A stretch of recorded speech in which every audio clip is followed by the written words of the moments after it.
President of Venezuela, Nicolas Maduro, informed that 3 planes carrying Venezuelan migrants rescued from U.S. prisons are scheduled to arrive in the country this week as part of the government's return to the homeland plan. Nations worldwide are reacting to the newly announced set of tariffs imposed by U.S. President Donald Trump on Wednesday.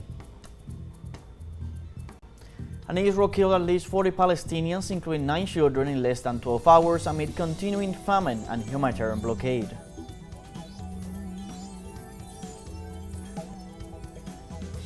Hello, welcome from the South. I'm Luis Alberto Matos from the teleSUR studios in Caracas, Venezuela. We begin with the news. Stay with us.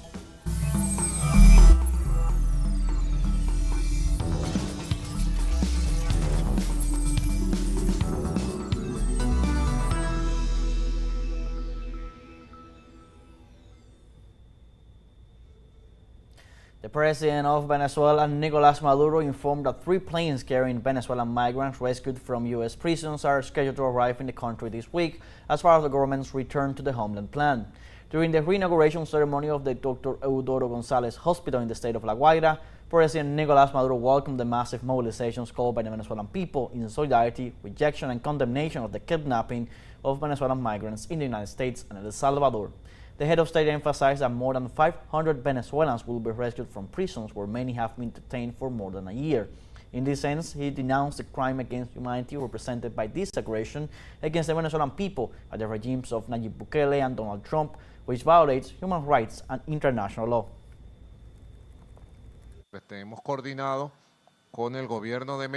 Because we have coordinated with the government of Mexico, and we have coordinated with the United States that from Mexico, we are going to return 300 Venezuelan men and women who managed to flee the persecution from the United States. We have rescued them, and we're going to send the plane from home to bring them back safe and sound to their families, to their community. Tomorrow, Thursday, at 11 a.m., the migrants from Mexico who fled persecution in the United States will arrive. They were being married directly. Y a las 3 de la tarde, en horas de la tarde, debe llegar otro vuelo. And at 3 o'clock in the afternoon, another flight from Conviasa should arrive with migrants rescued from the kidnapped prisons in the United States of America. We're also going to rescue a large group of more than 200 Venezuelans who are in jails, many of them imprisoned for a year and a half. And we could say that the vast majority of the cases are economic migrants who left as a result of the economic war, of the sanctions, looking for a future, an alternative, and who ended up persecuted by the government of the United States. And humanitarian organizations warned that the increase of the armed conflict in Catatumbo region of Colombia caused the largest displacement of people ever recorded in the country. Through a report, the organization indicated that the exact number of victims of the armed conflict in the region is difficult to determine due to the extreme insecurity, especially in rural areas. In spite of this, it is estimated that approximately 27,380 people are suffering restrictions of mobility or risk of confinement, and 8,668 are unable to leave their homes or shelters. Moreover, authorities warned that the massive migration of people collapses the sanitary systems, creating a possible food crisis, which adds to the growing humanitarian emergency experienced by localities such as Tibu and Cucuta in the Catatumbo region. Also in Colombia, the Supreme Court opens preliminary investigation of former President Uribe, now for allegedly receiving drug trafficking funds for his 2018 Senate campaign. Our correspondent, Enan Tobar, with all the details. Independent press in Colombia had denounced evidence of links between drug traffickers and the right-wing Democratic Center political party. Articles that confirmed the presence of characters, such as the pilot David Niño Catano, who now appears related to an investigation against former President and Senator Álvaro Uribe when he was running for the Senate in 2018. Those in charge of transporting Álvaro Uribe's aircraft were 2 pilots Samuel David Niño Catano, who disappeared in Guatemala in December 2019 in a plane crash. transportando cocaína del cartel de Sinaloa. Transporting cocaine for the Sinaloa cartel, and Juan Camilo Cadena, who was a pilot sentenced to 10 years for drug trafficking and who was flying an aircraft that was seized with half a ton of cocaine in Providencia on May 25, 2021. Piloteando una aeronave que fue incautada con media tonelada de cocaína en Providencia el 25 de These two pilots, one disappeared in Guatemala and the other already convicted, were Alvaro Uribe's official pilots in his Senate campaign. Fueron los pilotos oficiales de Álvaro Uribe en su campaña al Senado. En este contexto, se conocía una investigación. In this context, a preliminary investigation was opened by the Supreme Court of Justice in relation to an alleged donation made by pilot David Niño of approximately $4,800 to Uribe's campaign for his re-election to the Senate in 2018. Álvaro Uribe es la figura política en Colombia. The former president is the political figure in Colombia who is closest to drug trafficking. There are 51 inquirings that exist about him. That is to say that when any investigator, any prosecutor, any magistrate, any journalist takes the time range between 1974 and 2025, he realizes that the scandal of the narco pilots that we uncovered in the press is only one inquiry out of a dozen inquirings that Uribe has about drug trafficking, about paramilitarism, and about the drug trafficking. Que tiene Uribe sobre narcotráfico, sobre paramilitarismo. El expresidente Álvaro Uribe Vélez. Former President Uribe can hardly run away from justice, not only because in several cases people who are part of his entourage have been prosecuted and have been convicted, among them his chief of security. Han sido judicializados y han sido condenados, entre ellos su jefe de seguridad. The former director of the Administrative Department of Security, an important delegation of congressmen who have supported him, have been investigated and convicted for paramilitarism. En sus momentos fueron investigados y condenados por paramilitarismo. Es la sala de instrucción de la Corte. It is the court's investigating chamber that ordered this preliminary investigation, which has already been notified to Uribe, after having gone through the National Electoral Council, where a complaint was received warning of possible irregularities in the financing of his campaign.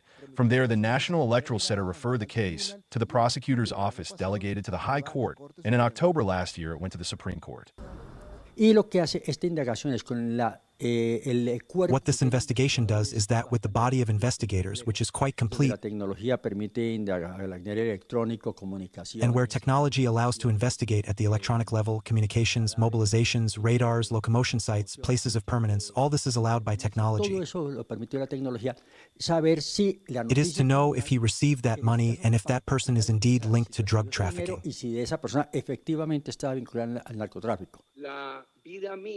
Esta situación jurídica se suma al This legal situation is in addition to the trial process that the former president is already facing for the crimes of procedural fraud and bribery of witnesses, is a historic event in Colombia. Hernán Darío Tobar Gaitán, teleSUR, Bogotá, Colombia. And U.S. President Donald Trump announced that he will apply reciprocal tariffs to several countries. The president threatened that these nations will have to produce their goods in the U.S. to reduce tariffs. Trump decided to impose tariffs of at least 10% on all countries of the world and higher percentages on partner countries, declaring a trade war on the world with the higher import taxes in a century, all under the pretext of industrializing his country. During his speech, the U.S. president demonized the entire planet, blaming foreign nations for the crisis in the quality of life, services, and production that the U.S. is going through. In addition, Trump described instruments such as the Free Trade Agreement with Mexico and Canada as a disaster while maintaining the narrative of criminalizing migrants using the extinct Tren de Aragua. These announcements represent the biggest rollback of free trade in 2 centuries, representing a major change in global trade and economic policy.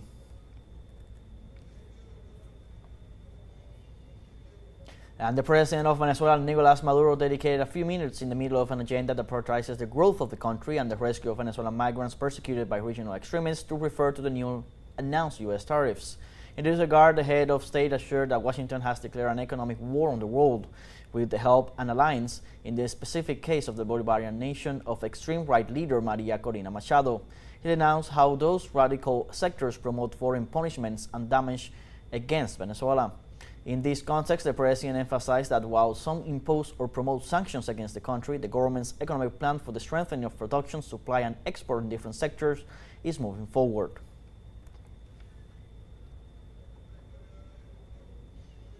Although Mexico was left out of the global reciprocal tariffs announced on April 2nd by the President of the United States, Donald Trump, the government of Claudia Sheinbaum continues to prepare to avoid any economic problems. Our correspondent Antonio Aranda with more.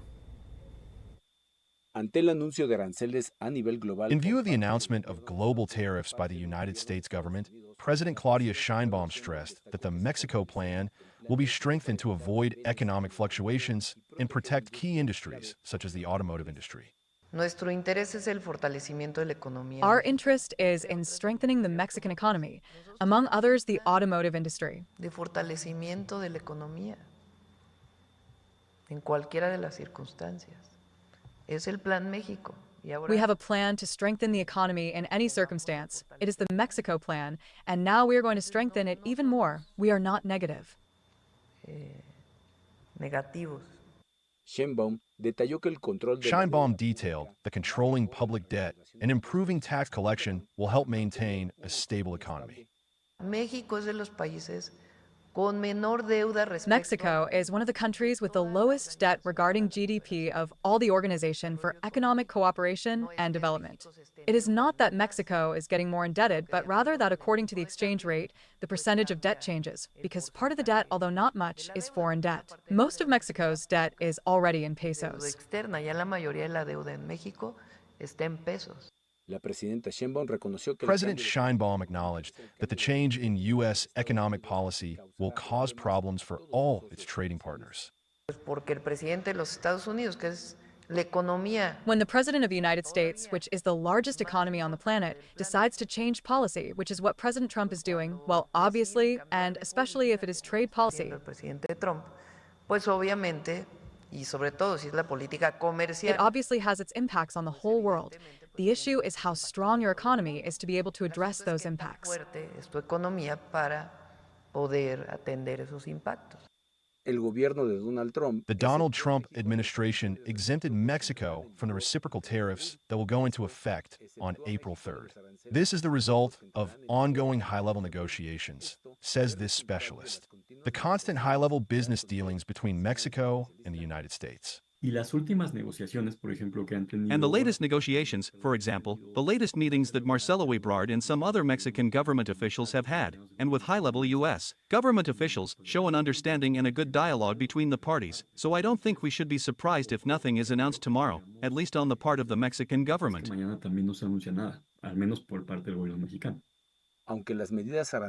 Although the tariff measures have not materialized, the threats affect the Mexican economy due to the economic hegemony of the United States.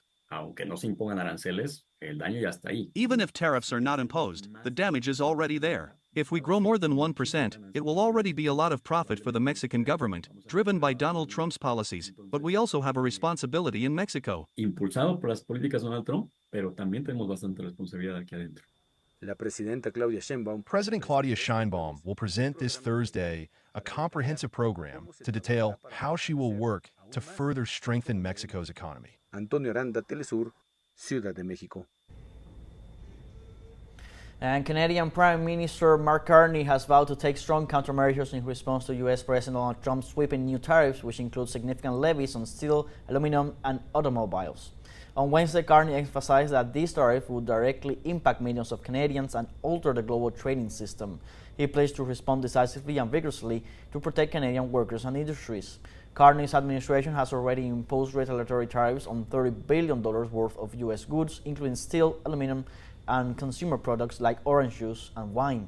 Additionally, Carney announced plans to convene his cabinet and the Canada-U.S. Relations Council to finalize Canada's response strategy, which may include further retaliatory actions. President Trump has just announced a series of measures that are going to fundamentally change the international trading system. Now, in doing so, he has preserved a number of important elements of our relationship, the commercial relationship between Canada and the United States. But the fentanyl tariffs still remain in place, as do the tariffs for steel and aluminum. As of this evening, the tariffs on automobiles will enter into force, and the U.S. has signaled that there will be additional tariffs in so-called strategic sectors, pharmaceuticals, lumber, and semiconductors. So we're in a situation where there is going to be an impact on the U.S. economy, which will build with time. In our judgment, it will be negative on the U.S. economy. That will have an impact on us. But The series of measures will directly affect millions of Canadians. We are going to fight these tariffs with countermeasures. We are going to protect our workers, and we are going to build the strongest economy in the G7. In a crisis, it's important to come together, and it's essential to act with purpose and with force, and that's what we will do. And on Thursday, China urged the United States to completely cancel the tariff measures imposed against it and warned of a forceful response in defense of the country's interests. Through a statement, the Ministry of Commerce denounced that the Trump administration's measures violate international trade rules and seriously harm the legitimate rights and interests of the parties involved. Beijing demanded the repeal of the unilateral measure and to choose the diplomatic path to resolve differences. The Chinese office assured that its partners in the United States have expressed deep concern and strong dissatisfaction. President Donald Trump, as he did in his first term, imposed 54% tariffs on products from China.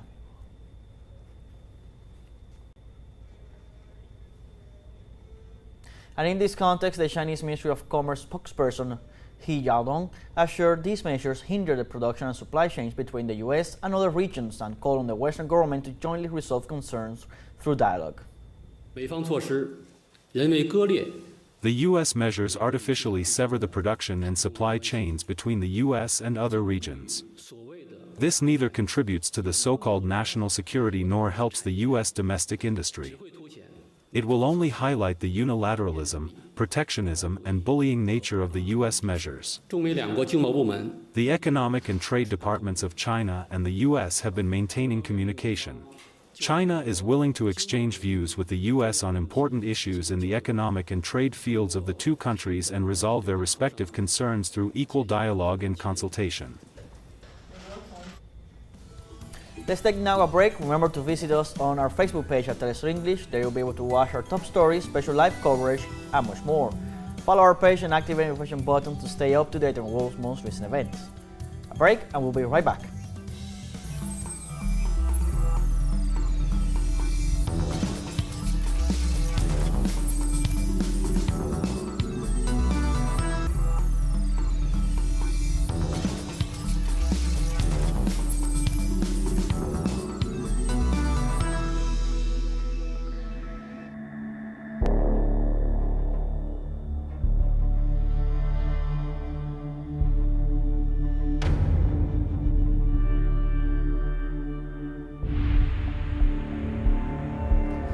Welcome back. Israel killed at least 40 Palestinians, including 9 children, in less than 12 hours amid continuing famine and humanitarian blockade. The shelling spread to Jabalia, Nusayrat, and Han Yunis. Among the targets of the Israeli attacks were an UNRWA clinic, where 9 children were killed, residential areas in Al-Berej and Nusayrat, and a house for displaced persons in Han Yunis, with 13 killed. Meanwhile, the humanitarian blockade imposed by Israel for more than a month ago prevents the entry of food and fuel. In this regard, the Gaza Bakers Association warned about the spread of famine in the enclave after the closure of all bakeries in the south due to the lack of fuel and basic supplies. Regarding the attack on the clinic, this healthcare center, which was run by UNRWA before the war, was located in Jabalia, north of the Gaza Strip, and hosted displaced Palestinians. In addition to the 9 miners, at least 13 others were martyred in the Israeli strike. This latest attack brings the total number of deaths to 1,070 since the Israeli regime resumed on March 18th the genocidal invasion it has been carrying out in Gaza since October 2023.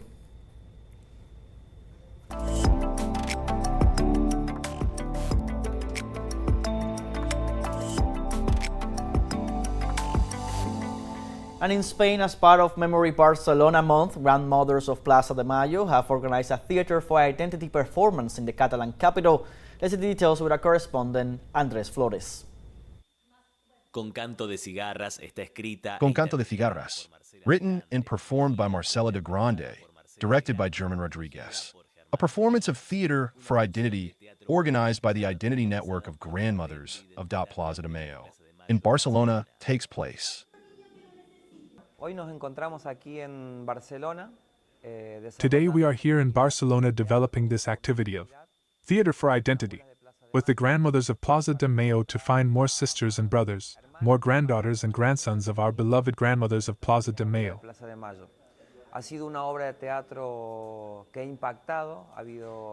It has been a play that has had an impact. We understand that here in Europe people are living with us who have their identity falsified, and so we have to continue working to find all the sisters, brothers, granddaughters and grandsons of the grandmothers of Plaza de Mayo that we are still missing. A todas las hermanas, hermanos, nietas y nietos de la abuela de Plaza de Mayo que aún nos faltan.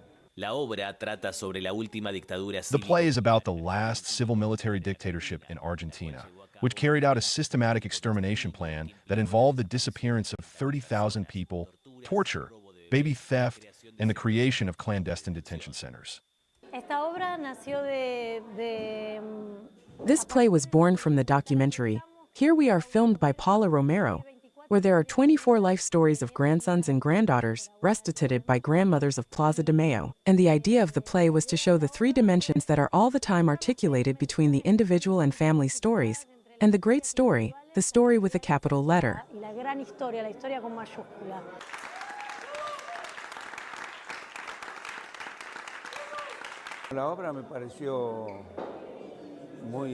I found the play very more than interesting, very useful, very honest, very hard, very warm, very well told, very necessary. The truth is that Marcela de Grande's proposal was super interesting, with her theater of objects, how she made us get the stories of all the missing children.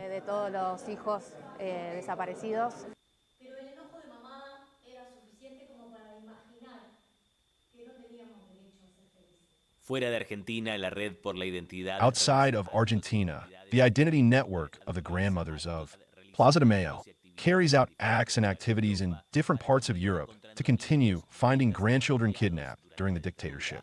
Andrés Flores, teleSUR, Barcelona. Like this, we have come to the end of this news brief. You can find these and many other stories on our website at telesurenglish.net. Also join us on social media, Facebook, X, Instagram, Telegram, and TikTok. For TeleSUR English, I'm Luis Alberto Matos. Thanks for watching.